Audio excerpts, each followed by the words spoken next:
श्री कृष्ण गोविंद हरे मुरारे, हे नाथ नारायण वासुदेवो।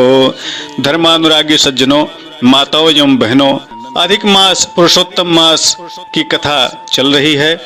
उसी कथा के क्रम में आज 5वें अध्याय की कथा हम सब सुनेंगे।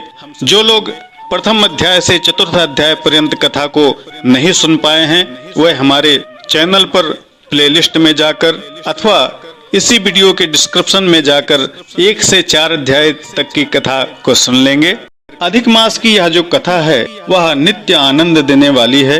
भगवान पुरुषोत्तम श्री हरि विष्णु की लीला का वर्णन, उनके द्वारा अपने भक्तों पर किस तरह से दया की जाती है, यह सब चीज आप इस कथा के माध्यम से जानेंगे। इस कथा के श्रवण मात्र से जन्म जन्मांतर के पाप नष्ट हो जाते हैं, पुण्य का उदय होता है, भगवती लक्ष्मी की कृपा प्राप्त होती है, दुख और दरिद्रता दूर होती है। तो आइए बृहन्नारदीय पुराण में वर्णित पुरुषोत्तम मास महात्म्य के 5वें अध्याय की कथा का आज श्रवण करते हैं। बोलिए वृंदावन विहारी लाल की जय। अथ 5मोऽध्यायः। श्रीनारद उवाचो किमुवाच महाभागो श्रुत्वा तद्वचनं हरिः चरणाग्रे निपतितमधिमास तपोनिधे। श्रीनारायण उवाचो शृणु नारद वक्ष्यामि यदुक्तं हरिणा नघो धन्योऽसि त्वं मुनिश्रेष्ठं यन्मापृच्छसि तत्कथाम्। श्रीकृष्ण उवाचो शृणु तत्रत्य वृत्तान्तं प्रवक्ष्यामि तवाग्रतः नेत्रकोण समादिष्टस्तदानीं हरिणार्जुनो। नारद जी ने कहा, हे महाभाग, हे तपोनिधे, इस प्रकार अधिमास के वचनों को सुनकर हरि ने चरणों के आगे पड़े हुए अधिमास से क्या कहा, इसकी कथा आप हमें बताइए। श्री नारायण ने कहा, हे पाप रहित नारद, जो हरि ने मलमास के प्रति कहा वह हम आपसे कहते हैं, उसे आप ध्यान पूर्वक सुनिए। हे मुनि श्रेष्ठ, आप जो सत्कथा हमसे पूछते हैं, आप धन्य हैं। श्री कृष्ण ने कहा, हे अर्जुन, वैकुंठ का वृतांत हम तुम्हारे सम्मुख कह रहे हैं, सुनो। मलमास के मूर्छित हो जाने पर हरि के नेत्र से संकेत पाकर गरुण मूर्छित हुए मलमास के ऊपर अपने पंखों से हवा करने लगे। हवा लगने पर अधिमास उठकर फिर बोला, हे प्रभु, यह मुझको नहीं अच्छा लग रहा है। अधिमास उवाचो पाहि पाहि जगद्धाता पाहि विष्णु जगतपते उपेक्षसे कथम नाथो शरणम मामुपागतम। मलमास ने कहा, हे जगत को उत्पन्न करने वाले महाविष्णु, हे जगतपते, मेरी रक्षा कीजिए। हे नाथ, मुझे शरण में आए हुए कि आप उपेक्षा नहीं कर सकते। इस प्रकार कांपते हुए, घड़ी घड़ी विलाप करते हुए अधिमास वैकुंठ में रहने वाले भगवान ऋषिकेश से इस तरह से बोला। श्री विष्णु ने कहा, उठो उठो, तुम्हारा कल्याण हो। हे वत्स, विवाद मत करो, तुम्हारा दुख मुझको दूर होता दिख रहा है। ऐसा कहकर प्रभु मन में सोचकर क्षण मात्र में उपाय निश्चित करके पुनः अधिमास से बोले। भगवान विष्णु ने कहा, हे वत्स, योगियों को भी जो दुर्लभ गोलोक है, वहां मेरे साथ तुम चलो। वहां भगवान श्री कृष्ण पुरुषोत्तम ईश्वर रहते हैं। गोपियों के समुदाय के मध्य में वे रहते हैं। 2 भुजा वाले हैं, मुरली को धारण किए हुए रहते हैं। नवीन मेघ के समान श्याम लाल कमल के सदृश उनके नेत्र हैं। शरद पूर्णिमा के चंद्रमा के समान अति सुंदर मुख वाले, करोड़ों काम देव के लावण्य के मनोहर लीला के धाम, पीतांबर धारण करने वाले, बनमाला पहने हुए, उत्तम रत्नाभरण धारण किए हुए, प्रेम के भूषण, भक्तों के ऊपर दया करने वाले, चंदन आज से जिनका सर्वांग सुशोभित हो रहा है, वक्षस्थल के बीच जिनके श्री वत्स चिन्ह अंकित है, कौस्तुभ मणि से विराजित श्रेष्ठों से श्रेष्ठ रत्नों के सार से रचित किरीट मणि धारण किए हुए, कुंडलों से प्रकाशमान रत्नों के सिंहासन पर बैठे हुए, पार्षदों से घिरे हुए जो हैं, वही पुराण पुरुषोत्तम पर ब्रह्म है। बोलिए श्री कृष्ण भगवान की जय। वे सर्वतंत्र स्वतंत्र हैं, ब्रह्मांड के बीच सबके आधार, परे से भी परे, निष्पृह निर्विकार, परिपूर्णतम प्रभु, माया से परे, सर्वशक्तिमान। ऐसे प्रभु जिस गोलोक में रहते हैं वहां हम दोनों चलते हैं। वहां श्री कृष्णचंद्र ही तुम्हारा दुख दूर करेंगे। श्री नारायण भगवान ने ऐसा कहकर अधिमास का हाथ पकड़कर गोलोक को चले गए।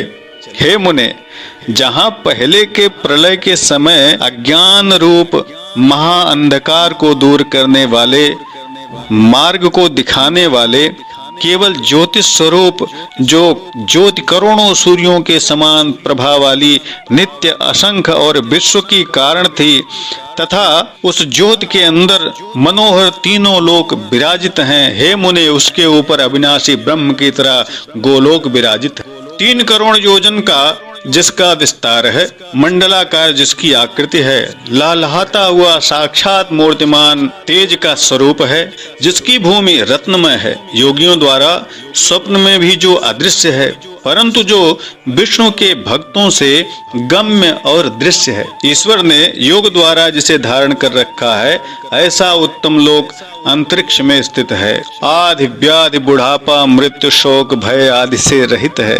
श्रेष्ठ रत्नों से भूषित असंख्य मकानों से सुशोभित है। उस गोलोक के नीचे 50 करोड़ योजन के विस्तार से दाहिने वैकुंठ और बाएं उसी के समान मनोहर शिवलोक विराजमान है।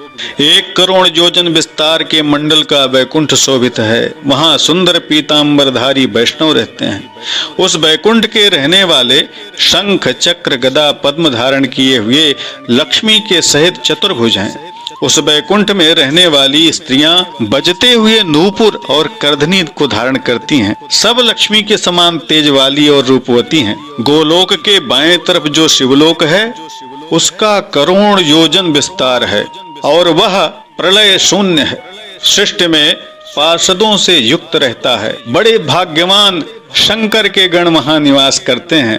शिवलोक में रहने वाले सब लोग सर्वांग भस्म धारण किए हुए, नाग का यज्ञोपवीत पहने हुए, अर्धचंद्र जिनके मस्तक में शोभित रहता है, त्रिशूल और पट्टसधारी सब गंगा को धारण किए हुए और सबके सब शंकर के समान जयशाली हैं। गोलोक के अंदर अति सुंदर एक ज्योति है। वह ज्योति परमानंद को देने वाली है और बराबर परमानंद का कारण है। निवसन्ति महाभागो गणायत्र कपर्दिनः भस्मोद्धूलित सर्वांगा नाग यज्ञोपवीतिनः। योगी लोग बराबर योग द्वारा ज्ञान चक्षु से आनंद जनक निराकार और पर से भी परे उसी ज्योति का ध्यान करते हैं। उस ज्योति के अंदर अत्यंत सुंदर एक रूप है जो कि नील कमल के पत्तों के समान, श्याम लाल कमल के समान नेत्र वाले, करोड़ों शरद पूर्णिमा के चंद्र के समान शोभायमान मुख वाले, करोड़ों कामदेव के समान सौंदर्य की लीला का सुंदर धाम, 2 भुजा वाले, मुरली हाथ में लिए हुए, मंद हास युक्त पीतांबर धारण किए हुए, श्री वत्स चिन्ह से शोभित वक्षस्थल वाले, कौस्तुभ मणि से सुशोभित, करोड़ों उत्तम रत्नों से जड़ित चमचमाते किरीट और कुंडलों को धारण किए हुए, रत्न के सिंहासन पर विराजमान, बनमाला से सुशोभित वही श्री कृष्ण नाम वाले पूर्ण पर ब्रह्म हैं। अपनी इच्छा से ही संसार को नचाने वाले, सबके मूल कारण, सबके आधार, पर से भी परे, छोटी अवस्था वाले, निरंतर गोप वेश को धारण किए हुए, करोड़ों पूर्ण चंद्रों को शोभा से संयुक्त, भक्तों के ऊपर दया करने वाले,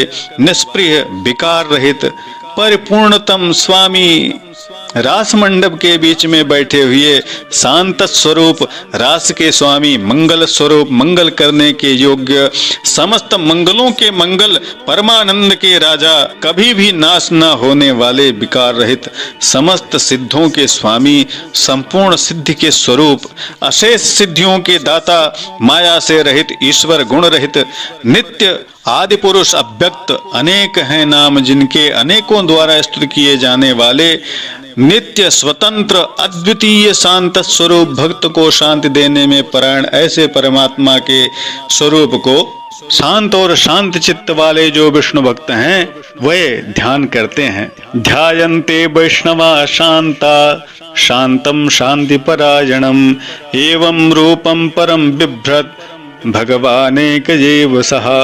इस प्रकार के स्वरूप वाले भगवान कहे जाने वाले एक आनंद कंद पूर्ण चंद्र श्री कृष्ण चंद्र ही हैं। श्री नारायण उवाचो एवं मुक्त्वा ततो विष्णु रथिमास समन्वितः गोलोकमगमक्षीघ्रं बिरजो बेष्टितं परम सूत उवाचो इति रयित्वा गिरिमात् सत्क्रिये मुनीश्वरे तूष्णीमवस्थिते मुनिः जगादवाक्यं विधिजो महोत्सवात् शुश्रूषरानंद निधे नवा कथा। सूत जी बोले, ऐसा कहकर सत्क्रिया को ग्रहण किए हुए नारायण मुनि के चुप हो जाने पर आनंद के सागर पुरुषोत्तम से विविध प्रकार की नई कथाओं को सुनने की इच्छा रखने वाले नारद मुनि ने पुनः आगे कथा सुनने की इच्छा से ऐसा कहा। श्री बृहन्नारदीय पुराणे श्री नारायण नर संवादे पुरुषोत्तम मास महात्म्ये विष्णुर गोलोक गमने पंचमहा। इस तरह से बृहन्नारदीय पुराण के नर और नारायण संवाद से उद्धृत पुरुषोत्तम मास महात्म्य के विष्णु के गोलोक गमन रूपी पंचम अध्याय का समापन होता है। बोलिए वृंदावन विहारी लाल की जय। श्री कृष्ण गोविंद हरे मुरारे हे नाथ नारायण वासुदेवो। मित्रों, पंचम अध्याय की कथा पूर्ण हुई। बहुत ही दिव्य कथा थी जिसमें भगवान विष्णु स्वयं अधिमास को लेकर के श्री कृष्ण से मिलाने के लिए गोलोक को जाते हैं। वहाँ शिवलोक, गोलोक, वैकुंठ लोक का वर्णन भी आपको सुनने को मिलता है और भगवान श्री कृष्ण के परम अद्भुत रूप को जानने का अवसर मिलता है। आप इसी तरह हमारे साथ बने रहें। अगली कथा हम शीघ्र ही लेकर के उपस्थित होंगे। जय विश्वनाथ। ओम नमो भगवते वासुदेवाय।